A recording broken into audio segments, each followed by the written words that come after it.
জীবনে চলার পথে যেরকম টাকার দরকার, যেরকম একটা মানে ভালো মতো চলার জন্য একটা জব দরকার, স্যালারি দরকার, সেরকমভাবে সেই টাকা খরচ করার জন্য একটা উপযুক্ত সময়ও দরকার আছে। সেই সময়টা আপনার কখন?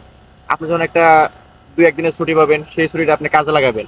যে কোনো জায়গায় আপনি ট্যুর দিবেন। ট্যুর দিলে আপনার টাকা সাময়িকভাবে যাবে, টাকা ফুরাবে। কিন্তু আপনি যখন ট্যুর দেওয়ার পর যে একটা স্মৃতি পাবেন, সেই স্মৃতিটা আপনি সেই টাকা দিয়ে কিনতে পারবেন না। তাই বেশি, বেশি ট্যুর দিন।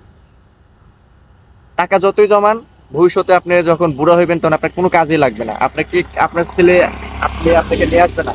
নিয়ে আসলে আপনি সেই যৌবনকালের মতো আপনি উদযাপন করতে পারবেন না, এনজয় করতে পারবেন না, উপভোগ করতে পারবেন না। আপনি এই এখনকার যে সময়টা।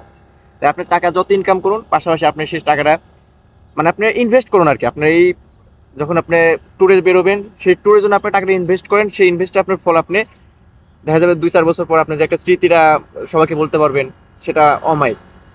এখন তো একটা আনন্দ পাবেনই, তখন আরো ভবিষ্যতে যখন আপনি আপনার ছেলে-মেয়েদের কাছে গল্প করতে পারবেন।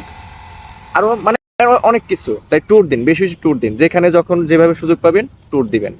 আল্লাহ হাফেজ।